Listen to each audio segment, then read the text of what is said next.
Hello everyone, आज के इस वीडियो लेक्चर में हम एक नए कौशल पर चर्चा करने वाले हैं जो कि है उद्दीपन परिवर्तन कौशल।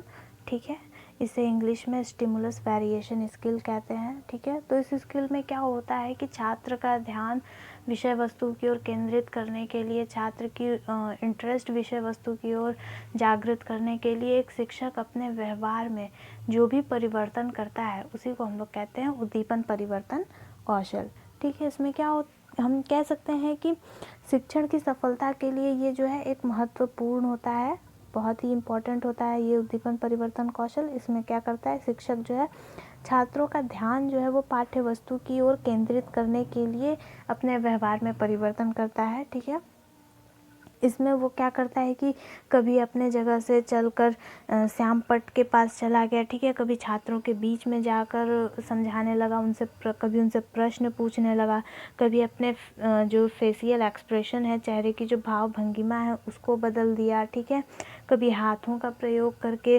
विभिन्न इशारे करके छात्र को समझाया। ठीक है, कभी किसी दृश्य श्रव्य सामग्री का उपयोग करके शिक्षक जो है वो पाठ्य वस्तु को समझाता है। ठीक, तो इन सारे उद्दीपन क्रियाओं का उद्देश्य क्या होता है, छात्रों का ध्यान जो है वो पाठ्य वस्तु की ओर केंद्रित करना। ठीक है, तो इस प्रकार शिक्षक क्या करता है, अपने पाठ को प्रभावशाली बनाने के लिए और छात्रों का ध्यान अपने पाठ की ओर आकर्षित करने के लिए कई प्रकार के उद्दीपन का प्रयोग करता है। और ये जो उद्दीपनों का प्रयोग है ये भी क्या है, एक कौशल है जो एक शिक्षक को आना चाहिए। ठीक है, जो एक शिक्षक के लिए अनिवार्य होता है। इसीलिए हम माइक्रो टीचिंग में ये भी एक कौशल है जो हमें शिक्षकों को, प्यूपिल टीचर को जो है वो सिखाया जाता है। ठीक है, तो इसका डेफिनेशन देख लेते हैं। छात्रों का ध्यान आकर्षित करने एवं पाठ पर केंद्रित करने हेतु शिक्षक व्यवहार में जानबूझकर जो परिवर्तन लाता है उसे उद्दीपन परिवर्तन कौशल कहते हैं। ठीक है, तो क्या है, छात्र का ध्यान पाठ्य वस्तु की ओर केंद्रित करने के लिए शिक्षक जानबूझ के अपने व्यवहार में जो परिवर्तन लाता है, कभी ब्लैक बोर्ड पे लगा लिखने, कभी चल के छात्रों के बीच जाके लगा समझाने, कभी बीच में कोई क्वेश्चन पूछ लिया, कभी कोई मॉडल दिखा दिया, कभी कोई चार्ट पेपर दिखा दिया। ठीक है, तो इससे क्या होता है, छात्रों का ध्यान पाठ्य वस्तु की ओर केंद्रित होता है। अगर हम जैसे कि एक ही फ्लो में छात्र को पढ़ा रहे हैं, जैसे कि हम लेक्चर मेथड का यूज़ कर रहे हैं, तो हम सिर्फ लेक्चर दिए जा रहे हैं, तो वो कुछ समय के बाद क्या होता है, बोरिंग होने लगता है। ठीक है, छात्रों का इंटरेस्ट फिर कम होने लगता है। और अगर हम यही करें कि हम लेक्चर देते देते बीच में कोई विजुअल वीडियो दिखा दिए छात्रों को, प्रोजेक्टर पे कोई उससे रिलेटेड एवी दिखा दिए, ठीक है, कोई चार्ट दिखा दिए, कोई मॉडल दिखा दिए, कुछ एक्सपेरिमेंट करके दिखा दिए, तो इससे छात्रों का इंटरेस्ट क्या होता है, पाठ्य वस्तु की ओर और केंद्रित होता है। ठीक है, छात्र उस टॉपिक में और इंटरेस्ट लेते हैं। ठीक है, फिर है उद्दीपन परिवर्तन कौशल से अभिप्राय उस शिक्षण तकनीक अथवा कौशल से है जिसके द्वारा एक अध्यापक अपने विद्यार्थियों का ध्यान कक्षा गतिविधियों की ओर आकर्षित एवं केंद्रित करने हेतु उपयोग में लाए जाने वाले विभिन्न उद्दीपकों के प्रयोग में अपेक्षित परिवर्तन लाता है। फिर इंग्लिश में इसका डेफिनेशन देख लेते हैं। The skill of stimulus variation implies attracting and focusing students attention by changing stimuli in the environment. ठीक है, the skill of stimulus variation involves deliberate change in attention drawing behavior of teacher in order to secure and sustain students attention to what is being taught।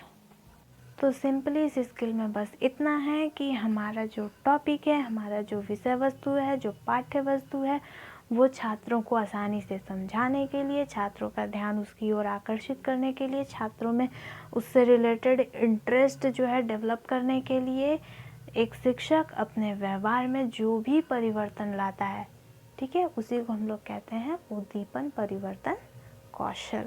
ठीक, अब इस skill का उद्देश्य क्या है, ठीक है, वो देख लेते हैं। ऑब्जेक्टिव इसके छात्रों में अवधान को केंद्रित करना। ठीक है, छात्रों का जो है ध्यान केंद्रित करना। ठीक, छात्रों के अवधान में निरंतरता बनाए रखना। ठीक, छात्रों को और अधिक परिश्रम करने के लिए प्रोत्साहित करना। मतलब हम जब टॉपिक को इंटरेस्टिंग बनाएंगे, छात्र उसमें इंटरेस्ट लेंगे, तो वो उसमें और मेहनत करेंगे, ठीक है, और हार्ड वर्क उसमें करेंगे, ठीक।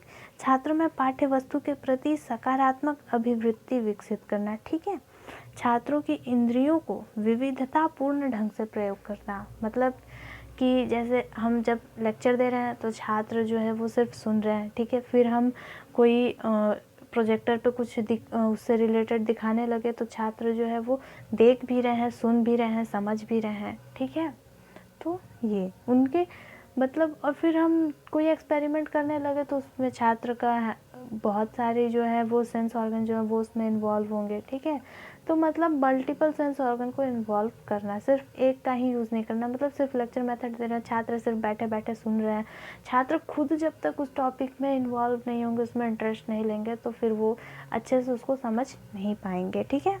तो अब इसके कंपोनेंट्स, घटक क्या क्या हैं। गति, शरीर संरचना, संचालन, बॉडी मूवमेंट्स, मतलब एक शिक्षक को चाहिए कि जब वो टॉपिक छात्रों को समझा रहा है तो वो जो है अपने बॉडी में अपने बॉडी मूवमेंट में चेंजेस लाता रहे, ठीक है। ऐसा नहीं कि शिक्षक जो है वो बैठ के समझा रहा है तो सिर्फ बैठ के समझाए, नहीं, कभी बैठ के समझाए, कभी खड़ा होकर समझाए, ठीक है, कभी एक जगह से दूसरी जगह जाकर समझाए, कभी छात्रों के बीच में चला जाए, ठीक है। तो ये जो है उसको अपने बॉडी मूवमेंट में चेंजेस करते रहना चाहिए, ठीक है। फिर दूसरा है भाव भंगिमा, गेस्चर, ठीक है। एक प्रॉपर गेस्चर का भी यूज़ करना चाहिए, ऐसा नहीं कि हम आड़े टेढ़े तरीके से खड़े हैं, ठीक है, तो ऐसा नहीं, या फिर कोई अटपटांग सा एक्सप्रेशन बना रहे हैं, नहीं, ऐसा नहीं करना चाहिए, ठीक है। फिर है भाव केंद्रीकरण या फिर फोकसिंग, ठीक है। इसमें क्या होता है कि जो भी इम्पोर्टेंट पॉइंट है उसको फोकस करके बताइए, ऐसा चेहरे पे एक्सप्रेशन लाइए कि छात्रों को लगे कि अरे ये टॉपिक बहुत इम्पोर्टेंट है, ठीक है। उस टॉपिक पे बहुत ही जोर दे के उसे समझाइए, बार बार उसको रिपीट करिए ताकि छात्र बार बार सुने तो उन्हें लगे कि सर जो है ये बार बार इस बात को बोल रहे हैं, बार बार इस टॉपिक का जिक्र कर रहे हैं, इसे समझा रहे हैं, मतलब ये जो है वो बहुत ही इम्पोर्टेंट है, ठीक है। फिर चौथा है अंतः क्रिया शैली परिवर्तन या फिर परस्पर क्रिया प्रारूप परिवर्तन, चेंज इन इंटरेक्शन स्टाइल, ठीक है। मतलब जो आप स्टूडेंट से इंटरेक्ट कर रहे हैं तो वो जो इंटरेक्शन स्टाइल है आपका उसमें भी चेंज करिए। जैसे कि अभी आप छात्र को खड़े होके, ठीक है, समझा रहे हैं, फिर उसके बाद कभी छात्र के पास जाके समझा दीजिए, कभी छात्रों को छात्र के कॉपी में लिख के समझा दीजिए, कभी ब्लैक बोर्ड पे समझा दीजिए, कभी किसी चार्ट का यूज़ करके उन्हें समझा दीजिए, ठीक है। तो छात्र से आपको कैसे इंटरेक्ट करना है उसमें भी आप जो है वो इंटरेक्शन स्टाइल में भी चेंजेस जो है वो लाते रहिए। फिर पांचवा है विराम, पॉज, मतलब ऐसा नहीं कि एक फ्लो में समझा रहे हैं तो बस समझाते चले गए, नहीं, बीच में पॉज ले लीजिए, थोड़े देर के लिए रुक जाइए, रेस्ट ले लीजिए, ठीक है। और ऐसा भी होता है कि कभी कभी हम सबके साथ हुआ होगा कि टीचर क्लास में पढ़ाते रहते हैं तो हम लोग अपने में बिज़ी रहते हैं, फिर एकाएक जब टीचर शांत हो जाता है तो क्लास में शांति हो जाती है कि अरे सर चुप हो गए, क्या हो गया, है ना। तो छात्र जो है वो विषय वस्तु की और उनका ध्यान जो है वो केंद्रित होता है। तो हमारे मतलब हम क्लास में जब पढ़ा रहे हैं टॉपिक तो निरंतर मतलब कंटिन्यूअसली हमें अपने बिहेवियर में चेंजेस करते रहना चाहिए शॉर्ट इंटरवल में, ठीक है, ताकि अगर हम एक ही वे का यूज़ करेंगे या एक ही वे में एक ही फ्लो में पढ़ा देंगे तो उसमें छात्र इंटरेस्ट नहीं लेंगे, ठीक है। फिर हो गया श्रव्य दृश्य बदलाव, चेंज इन ओरल विजुअल, मतलब ऑडियो वीडियो एड्स में भी चेंजेस करते रहिए, कभी कोई ये भी दिखा दिया, प्रोजेक्टर पे कुछ दिखा दिया, कभी चार्ट दिखा दिया, कभी कोई मॉडल दिखा दिया, कभी एक्सपेरिमेंट ही करके दिखा दें, ठीक है, तो उसमें भी चेंजेस करते रहिए। फिर है स्वर अनुकूलन, वाक परिवर्तन, ठीक है, चेंज इन स्पीच पैटर्न, मतलब अब आप छात्रों को पढ़ा रहे हैं तो किसी चीज़ पे बहुत जोर दे के बोलिए, जो इम्पोर्टेंट पॉइंट है उस पर जोर दे के बोलिए, ठीक है, उस पर बहुत ही दबाव के साथ बोलिए, ठीक है। किसी चीज़ को मतलब ऐसा नहीं एक स्वर में खड़े होके ये बोलते जा रहे, नहीं, कभी तेज, कभी धीमा, कभी उस पर फोकस दे दिया, कभी पॉज ले लिया, ठीक है। तो मतलब अपने टोटल एक्टिविटी में, चाहे वो इंटरेक्शन रिलेटेड हो, चाहे वो स्पीच रिलेटेड हो, चाहे वो बॉडी मूवमेंट रिलेटेड हो, सब में जो है वो चेंजेस शॉर्ट इंटरवल पे लाते रहना चाहिए। ठीक है, तो ये था उद्दीपन परिवर्तन कौशल। बहुत ही ईजी था। इसमें सिंपली बस इतना है कि अपने टॉपिक को इंटरेस्टिंग बनाने के लिए, बोधगम्य बनाने के लिए, छात्रों का ध्यान टॉपिक की ओर जो है आकर्षित करने के लिए, उनमें इंटरेस्ट पैदा करने के लिए एक शिक्षक अपने व्यवहार में जानबूझ के जो परिवर्तन लाता है, ठीक है, उसी को कहते हैं उद्दीपन परिवर्तन कौशल। ठीक, अब इससे रिलेटेड एक लेसन प्लान देख लेते हैं जल्दी। तो अब इस लेसन प्लान में वही पहले पेज पे छात्र कौशल का नाम, अनुक्रमांक, वर्ग, छात्राध्यापक का नाम, विषय, कक्षा, प्रकरण, पर्यवेक्षक का नाम। दूसरे पेज पे वही शिक्षण सत्र, कक्षा, दिनांक, विषय, समय, प्रकरण। ठीक है, फिर छात्राध्यापक कथन और छात्र अनुक्रिया। अब इस स्किल में क्या होगा ना कि आप जो भी टॉपिक पढ़ा रहे हैं तो उससे रिलेटेड आपको चार्ट बना के या फिर कोई मॉडल बना के आपको क्लास में ले जाना होगा। ठीक है, या फिर प्रोजेक्टर पे अगर आप कुछ दिखाना चाहते हैं तो वो सारी चीज़ें आपको ले जाना होगा और एक्सप्लेन करने के टाइम पे आपको उसे यूज़ करना होगा। टॉपिक पढ़ाते समय अपने इंटरेक्शन स्टाइल में चेंज करना होगा।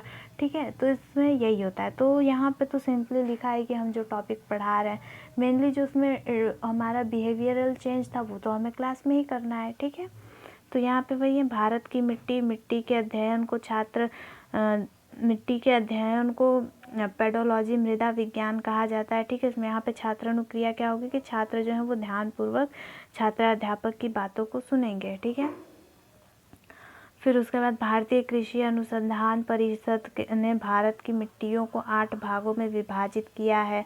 फिर उसके टाइप्स को एक्सप्लेन करेंगे। ठीक है, फिर उसके बाद लास्ट में या फिर बीच में भी हम अवबोध परीक्षण के प्रश्न पूछते रहेंगे, क्रिटिकल अवेयरनेस के प्रश्न पूछते रहेंगे। ठीक है, तो यहाँ पे हम प्रश्न पूछ रहे हैं, छात्र उसका आंसर दे रहे हैं। छात्र अनुक्रिया यहाँ पे वो है जो छात्र आंसर दे रहे हैं। फिर उसके बाद हमारा यहाँ पे चेकलिस्ट है, जाँच तालिका है, जहाँ पे क्रम, संख्या, घटक, टैली, दर्ज पैमाने, रेटिंग स्केल और विशेष टिप्पणी। तो अब इसमें घटक क्या क्या हैं? वही है 7 घटक: गति, शरीर संचालन, भाव भंगिमा, भाव केंद्रीकरण, परस्पर क्रिया, प्रारूप परिवर्तन, विराम, श्रव्य दृश्य बदलाव, स्वर अनुकूलन। फिर उसके अकॉर्डिंग टैली है हमारा। ठीक है, फिर हमारा रेटिंग स्केल में असंतोषजनक, संतोषजनक, अच्छा, बहुत अच्छा, उत्कृष्ट, जैसा भी था। फिर उससे रिलेटेड विशेष टिप्पणी। फिर सुझाव, जो भी हमारा पीयर ग्रुप, जो भी ऑब्जर्वर है या फिर जो भी सुपरवाइज़र है, जो भी सुझाव देना चाहता है वो सुझाव हो गया। फिर सहपाठी हस्ताक्षर, फिर पर्यवेक्षक हस्ताक्षर। तो यही है स्टिमुलस वेरिएशन स्किल। सिंपल, छात्रों को अच्छे से समझाने के लिए, छात्रों का इंटरेस्ट विषय वस्तु की ओर केंद्रित करने के लिए शिक्षक अपने व्यवहार में जो भी परिवर्तन लाएगा वही है। ठीक है, उद्दीपन परिवर्तन। ठीक है, और फिर ये इससे रिलेटेड लेसन प्लान। उम्मीद करते हैं आपको कौशल अच्छे से समझ में आया होगा। ठीक है, तो अगर आपको अच्छे से समझ में आया, वीडियो अच्छा लगा तो वीडियो को लाइक करें, शेयर करें, हमारे चैनल को सब्सक्राइब करें। ठीक है, थैंक यू।